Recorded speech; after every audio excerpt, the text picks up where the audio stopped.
Good evening po sa ating lahat. Nandang select para sa ating ito. 190th day na ating share ng devotion video. And today is Tuesday. Tama po ba ako? Tuesday. Kasi po, ayan na mga ilang araw na lumilipas. Sobrang malakas po ang naging ulan. Bulog, kidlat kahit ng pag-uwi namin ng Sunday. Tapos kahapon, malakas din na naging ulan. Kaya kagabi pala, kaya hindi muna tayo nakapagawa ng devotion dahil medyo mahina rin yung naging signal kahapon. But anyway, nagbabalik po tayo sa ating muling pag-aaral at pagbuli-buli ng salita ng Diyos.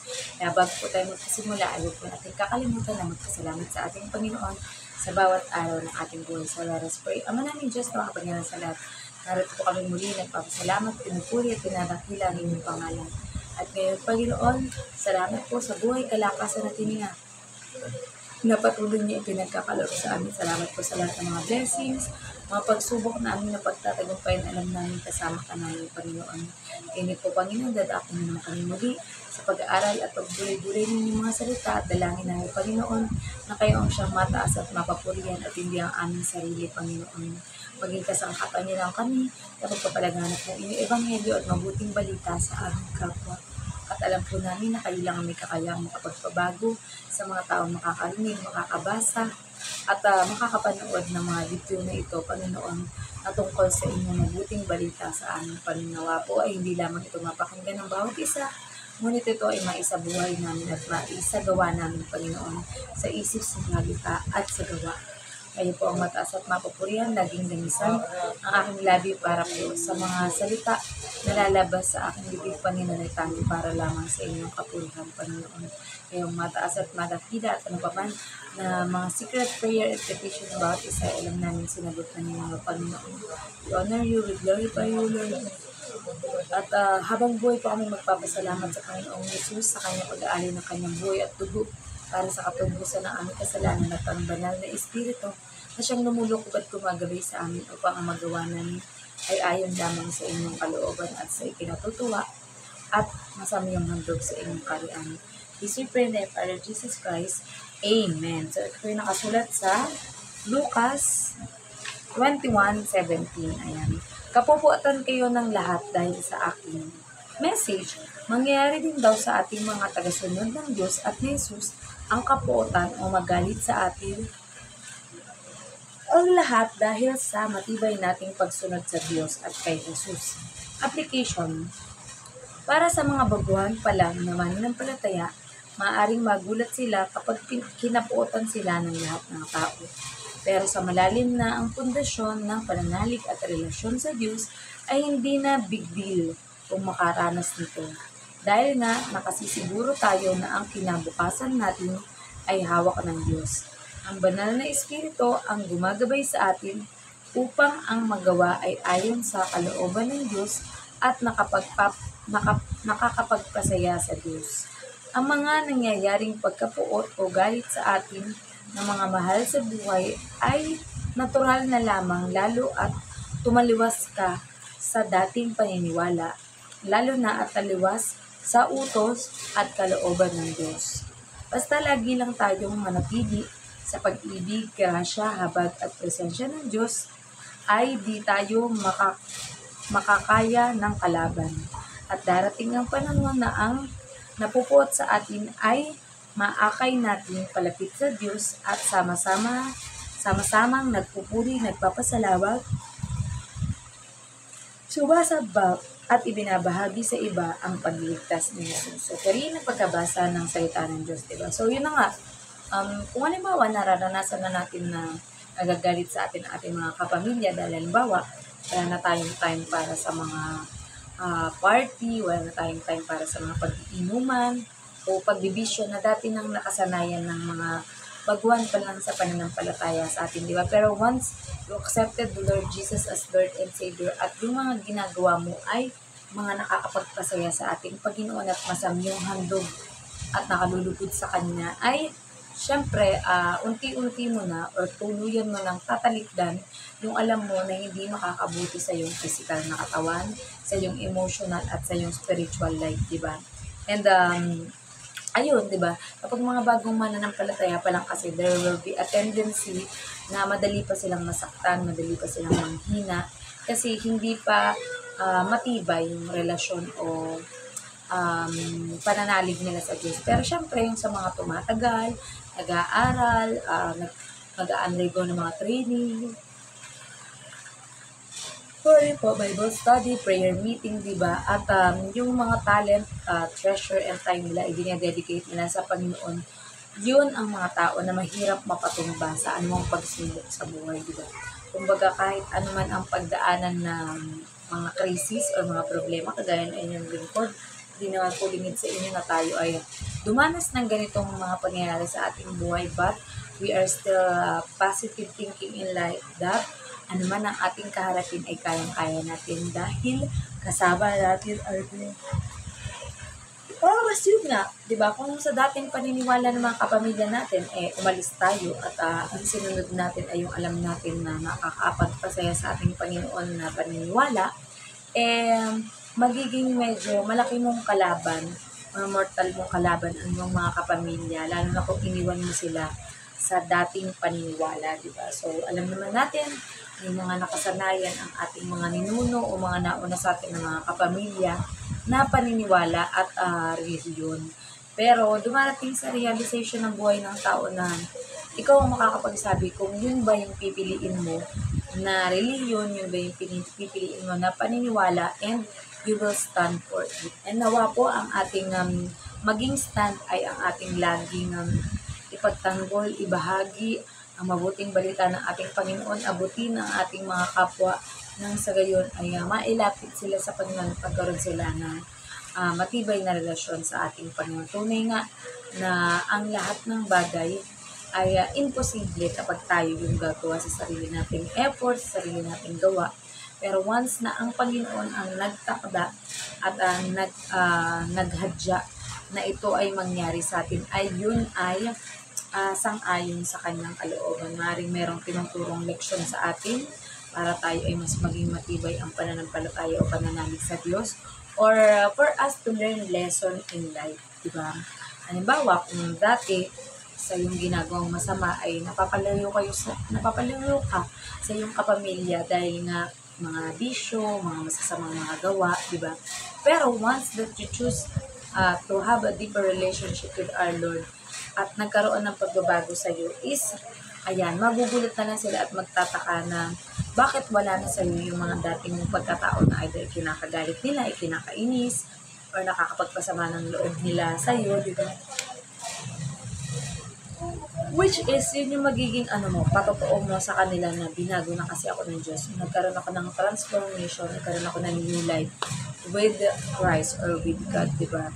And kabuotan lang tayo ng ating mga kapamilya ng buong mundo at ng mga dating nakakakilala sa atin once we accepted the Lord Jesus as our Lord and Savior. Huwag po tayong matakot. Dahil ang Diyos ang siyang magtatanggol sa atin sa lahat ng umaaway, lahat ng gusto tayong saktan, at lahat ng gusto na tayo ay mapahamak. Hindi hahayaan ng Diyos na mapahamak ang kanyang mga anak na kagaya natin, ng mga sumusunod, nananalig sa Kanya, at ibinibigay ang ating buong pag-ibig para sa Panginoon, di ba? Na magbukas man ang ating buhay dito sa mundo ito dahil dala ng katandaan o maaaring ng sakit, subalit matindi ang ating pananalig na sa pag-alis natin sa buhay na ito ay ang makakasama naman natin sa kabilang buhay ay ang ating Panginoon, lahat ng mga pinabanal, lahat ng mga sumunod sa ating Panginoon at namuhay ng ayon sa kanyang kalooban. Kaya we will harvest what we reap. Kung ano yung tinanim natin ay siya nating aanin, at nawa ang ating pong mga nagagawa ay puro kabutihan na kalulugod sa ating Panginoon at ayon sa kanyang kalooban. Diba? Para ano man ang mangyari, ano man ang mga pagsubok na maranasan natin ay kayang-kaya natin mapagtagumpayan, because our Lord will never leave us nor forsake us. At lagi natin panghawakan ang mga pangako ng Diyos sa ating puso at isip, nang sa gayon ay hindi ito mawawala o hindi ito maaagaw ng sinuman sa atin. So, hanggang dyan na lamang po. At nawa ay may natutunan po kayo sa ating share and devotion video. Let us all close into prayer. Ang lang Diyos na mga Panginoon sa lahat. Muli nagpapasalamat po kami sa pag-aaral na ito na yung mga salita. Tunay nga po, Panginoon, na anuman ang pagdaanan namin, kapuotan man kami na aming mga kakilala man sa buhay o kaibigan, Panginoon, as long as kayo po ang hindi nagagalit sa amin, as long as kayo po ang hindi kami hinuhusgahan sa kung anong pamumuhay ang meron kami dito sa mundo, Panginoon. Our past, future, and presents are sealed with you, Lord God, sapagkat kayo lang ang tanging taga-record ng lahat ng aming mga ginagawa na hindi kami hinuhusgahan base sa aming mga nagawa. Bagkus, tinatanggap pa rin kami sa grasya at tabag ng aming Panginoon Diyos. Ayan. At nawa po, Panginoon, lahat, sino man na may problema sa mga pinansyal, utang man, trabaho, negosyo, Panginoon, mga ipapatayong mga bahay, sambahan, paaralan o ospital, Panginoon, sa gayon ay mas lalong maraming matutunan ang bawat tao, bawat kabataan o mga bata, Panginoon, patungkol sa inyo, pananalig sa inyo ng buong puso. Ngayon din po, Panginoon, anumang mga balakin sa pagpapagawa, Panginoon, ng mga simbahan o mga bahay, Panginoon, na magiging simula ng isang magandang pangyayari sa aming buhay, Panginoon. Alam namin na kayo ang siyang gagabay at mag-iingat sa bawat isa sa amin. Hindi po, Panginoon, dalangin namin ang mga may sakit, Panginoon, ito man ay malala o hindi, Panginoon, ang kanilang sakit na physical, emotional, o spiritual, Panginoon, ay aming inilalapit at idinulog sa inyo, Panginoon, sapagkat alam namin, Panginoon, na sa inyo ay hindi kami mabibigo. Willing na willing kayo, Panginoon, ay pagkaloob sa amin ng lahat ng bagay sapagkat sinunod at nasunod namin, Panginoon, kung ano man ang mga nakasulat sa inyong banal na salita. Kaya po, Panginoon, we pray for the pastors, priests, missionaries, evangelists, prophets, Panginoon, kahit mga simpleng deaconess, Panginoon, o mga youth, Panginoon, o mga mayap or mga age ko, Panginoon, na nais, Panginoon, na magkaroon ng positibong pagbabago sa buhay ng bawat isa, Panginoon. Kung halimbawa nagugutom ang aming kapwa, ay bigyan namin ng tulong. Kung sakali na mga aming kapwa ay kailangan ng physical na tulong, Panginoon, ay huwag sana kaming may pipiliin, Panginoon, bagkus, Panginoon, tulungan namin ang lahat na aming makikita at makikilala, Panginoon, sapagkat sa inyo nagmumula ang lahat ng mga blessings, Panginoon, ang mga luggage protector ng mga mangingibang bansa o OFW, Panginoon, magiging trabaho sa ibang bansa.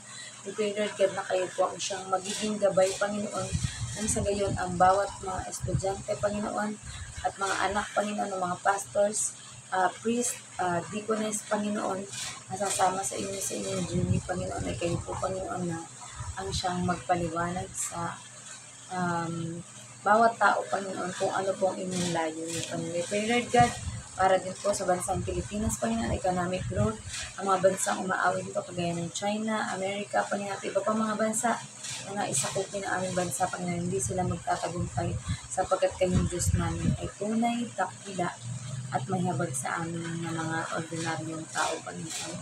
At dalangin po namin, Panginoon, ang pagkakaisa ng bawat mga bansa, Panginoon, na matigil na mga gera o awayan, Panginoon, at pati ang mga kalamidad, Panginoon, na ipinagkakaloob ng mangyari, Panginoon, na hindi na muli pang magaganap sa bansa nito, Panginoon. Pray, Lord God, for our President. We pray for sa pinakamababa, Panginoon, ang mga Prime Minister, Panginoon, mga Presidente, Vice Presidente, mga public assistant, Panginoon, or personal assistant, about isa, Panginoon, at sino man, Panginoon, ang hindi na-include sa aming prayer, Panginoon, na kayo na po ang siyang magpuno, Panginoon. Bagamat karamihan man, Panginoon, ay pinipili, Panginoon, na mawala sila dito sa mundo ito, pero sa inyo, Panginoon, nothing is impossible, kaya i-restore kung sino man ang mga nawala, Panginoon. At dalangin po namin, Panginoon, ang pagkakaisa ng bawat mga bansa. Kaya nga tinawag kami United Nation, Panginoon, dahil may greatest purpose kayo sa bawat isa, Panginoon. At nawa, Panginoon, ay mag-shine ang inyong kalwalatian sa bawat isa sa amin. Nang sa gayon, Panginoon, ay malayo kami sa anumang kapahamakan. Salamat po sa lahat ng mga blessings ng pagkain at kung ano pa man na para sa aming kabutihan, Panginoon. Tunay nga na kayo po ang siyang magiging gabay namin patungo sa lakbayin na aming lalakbayin. At ano man po, mga secret petition ng bawat isa, ilang namin nakarating na sa inyong Panginoon, kaya tihintay na namin ang katuparan ng mga pangyayaring ito, Panginoon, tungkol sa inyong pangako at habag sa bawat isa sa aming, Panginoon. Nawang mataas at makapuli ng Panginoon at huwag kang mag-iingay, Panginoon, ng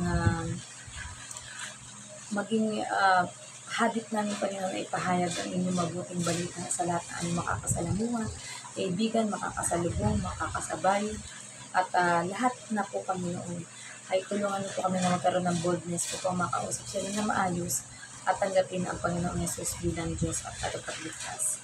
Kayo po ang tunay na may hawak na aming buhay, Panginoon, at hindi po namin kayo maaring pigilan o kontrolin sa kung ano man ang inyong nais, Panginoon. At ano man po, Panginoon, ang bawat sigalot ng bawat bansa, Panginoon, bawat pamilya, Panginoon, will be reunited, Panginoon, upang sumagba, magpuli at nakilain na inyong pangalan, Panginoon. And let the people ask, Panginoon, kung ano ang nangyari sa amin. At yun ay dahil, Panginoon, sa inyong mabuting ehemplo, sa inyong mabuting espiritu, kaya po kami ay nananatiling buhay pa ngayon, Panginoon. At muli, Panginoon, ang mga secret prayer and petition na hindi ko na isama sa aking panalangin, Panginoon, ay kayo na po ang siyang magdagdag at siyang nakakaalam kung ano ang aming mga ipinanalangin, Panginoon. Kami po ay magpapahinga. Salamat po sa inyong kalakasan at pinagkalaman sa inyong, Panginoon. Tunay na po, Panginoon, na makakaya namin ito, Panginoon, kapag kakayo kasama natin. Kaya muli, nabot po ng tamis na papuri at pasasalamat tayong pangalan dito ng anak na si Jesus. Amen. Good night po sa ating lahat and God bless. Bye-bye.